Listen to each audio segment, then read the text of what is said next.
Hoy quiero hablar sobre un paper recién publicado por Enric de Filoadictos en la revista teológica, que es este que veis en pantalla. Se llama ¿Quién sabe? Una respuesta cartesiana al Evil God Challenge. Y me pregunto algo que quizá os suene fuerte, pero que tiene sentido que nos planteemos. Y es lo siguiente. ¿Se ha equivocado Enric? Al plantear esta pregunta no quiero atacarle. De hecho, veréis que el paper está muy bien escrito. Pero podemos hacerle alguna objeción. Y ya me diréis si pensáis que se ha equivocado o si no lo ha hecho. El tema merece la pena discutirlo a fondo, así que quedaos conmigo y os lo explico. Os dejo el enlace del paper en la descripción, pero os recomiendo que veáis primero este vídeo porque así vais a entender mucho mejor el contenido del paper. Para quienes no me conocéis, soy Miguel Palomo, enseño filosofía a nivel universitario desde hace más de 10 años, los últimos 4 de ellos en la Universidad Complutense de Madrid. Y aquí en redes hago contenido sobre pensamiento cristiano. Si os interesa que hable de estos temas, dadle like o decídmelo en comentarios, así sé que os gustan y podemos seguir dialogando sobre cuestiones filosóficas relacionadas con Dios. En este vídeo vamos a ver 3 cosas. Primero, ¿cuál es el problema sobre Dios que aborda el paper de Enric? Trata un tema muy interesante, un reto que es de los más interesantes de los últimos años. Segundo, vamos a ver qué respuesta propone Enric. Y tercero, os presento mi valoración personal como experto en cuestiones de filosofía y os traigo una objeción que a mí me parece interesante y que creo que abre la puerta a seguir pensando sobre este tema. Así que vamos a ello. Lo primero es lo primero. ¿De qué trata el paper? El artículo responde a lo que se ha llamado el Evil God Challenge, el desafío del Dios malvado. Lo planteó el filósofo Stephen Law hace unos años. Stephen Law es profesor en Oxford que empezó su carrera como cartero antes de ser filósofo y ahora además es aficionado a tocar la batería en grupos de jazz. Vamos, casi nada. Volviendo al reto, la idea es sencilla y a la vez es incómoda para los que somos teístas. Nosotros proponemos que existe un Dios bueno. De hecho, Dios no es solamente bueno como tal, sino que es perfectamente bueno. Esto sería parte de la definición de Dios. Y sin embargo, sabemos que existe el mal en el mundo. ¿Cómo se explica que Dios exista y que en el mundo exista el mal? Una respuesta muy común entre nosotros los teístas es que Dios puede tener razones suficientes como para permitir el mal. Como por ejemplo, que de ese modo se consigue un bien mayor. Vale, todo ok hasta aquí. Pero, ¿y si todos nuestros argumentos funcionasen para probar también que en realidad el Dios que existe es un Dios malo que permite el bien en el mundo por ciertos motivos? Como veréis, se le ha dado la vuelta a la explicación de Dios. Es muy interesante. Se podría decir que en lugar de que haya un Dios bueno que permite el mal, quizá en realidad hay un Dios malo que permite el bien. Al fin y al cabo, los argumentos clásicos de la teología natural, el ajuste fino del universo, la moralidad objetiva, la experiencia religiosa, apoyan la existencia de un Dios, pero no demuestran que ese Dios sea bueno, así que podría ser malo. Un ejemplo, para que se entienda. Normalmente decimos, a través de un argumento que se llama el argumento del ajuste fino, que un Dios bueno crea un universo diseñado muy específicamente para que haya vida. Pero la lógica inversa sería decir, un Dios malo permite que exista la vida porque así podrá hacernos sufrir. De ese modo, ese Dios malo disfrutará. Ese es el tipo de simetría que plantea este reto. O sea, en resumen, parece que hay una especie de simetría. Estos argumentos te pueden hacer que te decantes por la teoría de que existe un Dios bueno o por la teoría de que existe un Dios malo. Son hipótesis. O sea que dicho de otro modo, es tan racional creer en un Dios bueno como creer en un Dios malo. La finalidad de Enric con su paper es precisamente romper esta simetría y explicar que es más racional creer en un Dios bueno que en un Dios malo. ¿Y cómo lo hace? Con lo que él denomina una perspectiva cartesiana. Atención al argumento. Si existiera un Dios malvado, ese Dios malvado querría darnos una realidad en la que suframos. Porque, recordad, se supone que es un Dios malo. Y eso es lo que hacen los malos, ¿no? Disfrutar cuando los demás sufren. Entonces, Enric señala que si el Dios que existe es un Dios malo, querría engañarnos. Eso significa que nuestras facultades cognitivas serían poco fiables, ya que esa sería una manera de hacernos sufrir, el engañarnos continuamente.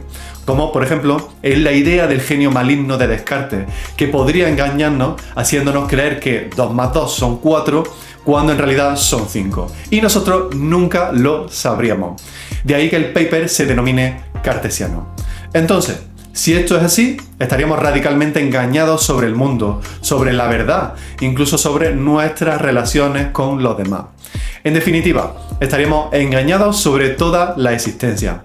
Esto se llama, en filosofía, acabar en un escenario escéptico, en el que no puedes asegurar que lo que te ofrecen los sentidos hable de la realidad. Entonces, si el Dios que existe es el Dios malo, hay mucha probabilidad de que estemos en un escenario escéptico, porque así sufriríamos más. En cambio, dice Enric, si existe un Dios bueno, podemos confiar mucho más en que nuestras facultades son fiables, porque la verdad, la belleza, el amor, todo eso requiere mostrarnos la verdad, dar esa fiabilidad a nuestros sentidos y a nuestra capacidad de conocer para saber cómo es la realidad de verdad. Así que tenemos, si Dios es malo, muy probablemente no podemos fiarnos de nuestras capacidades racionales, cognitivas, etc. Pero si Dios es bueno, sí podemos fiarnos de todo ello. Es decir, nuestros sentidos y nuestras capacidades racionales no nos engañarían. O al menos la probabilidad es muy pequeña. Dicho esto, Enric dice, pues a igualdad de condiciones, es más racional elegir la hipótesis que hace menos probable el escepticismo radical. Es decir, es más racional decantarse por la posibilidad que debilita menos tu propia racionalidad. Y según él, esa hipótesis es la del Dios bueno. Esto es lo que él llama el principio antiescepticismo. Por lo tanto, se rompe la simetría. Ya no hay simetría entre la hipótesis del Dios bueno y la hipótesis del Dios malo, porque en realidad es más racional decantarse por la hipótesis que afirma que Dios es bueno. A mí la propuesta me parece brillante, el paper está muy bien escrito y el argumento creo que tiene fuerza, sobre todo porque conecta con intuiciones que todos compartimos, es decir, nadie parece vivir pensando que todo es una ilusión, ni siquiera aquellas personas que defienden la hipótesis del Dios malo. Todos pensamos que vivimos racionalmente, así que en principio la respuesta de Enric al reto me parece buena. Pero yo le pondría una pega. Veréis, el paper de Enric presenta varias objeciones posibles y él mismo las responde. Hasta ahí, perfecto. Pero hay una objeción que podemos añadir y que creo que Enric no la ha tenido en cuenta. Y ojo, antes de que os diga la objeción, recordad que yo estoy en su bando. ¿Y se está en su bando, Miguel? ¿Por qué le propone objeciones? Bueno, porque no se trata de aplaudir al que tenga razón, se trata de afinar el argumento de la mejor forma posible para mostrar si realmente es verdadero o si no lo es. Y no hay nada que nos interese más a los cristianos que buscar la verdad. Así que esta objeción que voy a hacer sirve para empujar un poco más la propuesta de Enric hacia la verdad. Dicho esto, ahí va la objeción. La respuesta de Enric tiene un punto débil, y es que depende mucho de imaginar cómo sería la psicología de un Dios malvado. Enric dice que un Dios malvado disfrutaría más engañándonos al introducirnos en un escenario escéptico. Al engañarnos, vamos. Pero, ¿de verdad es así? Quizá un Dios maligno disfrutaría más del modo contrario. En lugar de engañándonos, mostrándonos precisamente la verdad y haciéndonos sufrir con la verdad. Es como cuando un secuestrador mantiene con vida al secuestrado y le tortura sin acabar con él del todo, solo para seguir torturándole. Dicho de otro modo, el peor escenario no sería un Dios que nos engañe todo el tiempo, sino justo lo contrario, un Dios que nunca nos engañe con nuestros sentidos, que nos muestre las cosas como son, porque quizá nos haga sufrir más de ese modo. Un ejemplo, vemos guerra, hambre, vidas que se van. Todo eso nos causa sufrimiento. Si ahora yo te digo, pues ¿sabes qué? Que todo eso es mentira, es la invención de un Dios que quiere hacerte sufrir. Eso en realidad me haría dejar de sufrir, o al menos no sufriría tanto. Pero si me dicen, oye, todo ese sufrimiento, esa gente que pasa hambre, que pierde la vida, que caen en guerra, todo eso es verdadero, todo ese dolor es real. Entonces, eso sí que me haría sufrir. Eso me haría un dolor mayor que el sufrimiento de un escenario escéptico. Por lo tanto, el escenario verdadero sería todavía peor que vivir en una gran mentira. Y ese realmente es el problema de las propuestas de corte psicológico. Que lo que a uno le parece lo peor, no tiene por qué ser lo peor objetivamente, sino solo lo peor para la persona que lo propone. Incluso podemos pensar en alguien que tenga una condición mental muy rara, que disfrute siendo engañado, ¿verdad?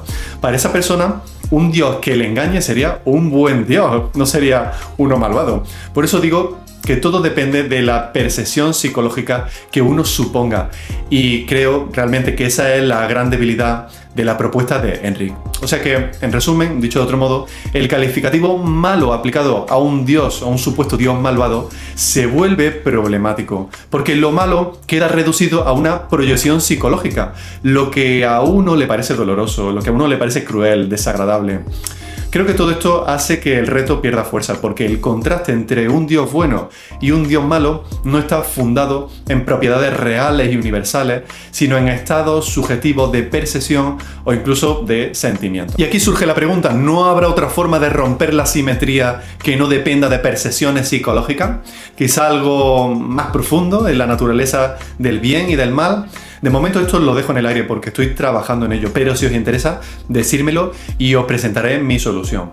Sea como sea, el paper de Enric es una contribución que yo considero muy valiosa, así que Enric, si me escuchas, gracias por tu paper, gracias por tu trabajo, y al resto, si a ti, querido seguidor que me estás escuchando, te interesa la filosofía y la teología, te recomiendo leerlo y sacar tus propias conclusiones. Si os gusta el paper, después de que lo hayáis leído, decírselo a Enric, porque que sepáis que no está prohibido ser amables en internet. Así que os dejo el enlace abajo en la descripción y decirme en los comentarios, ¿os parece más terrible vivir en una ilusión?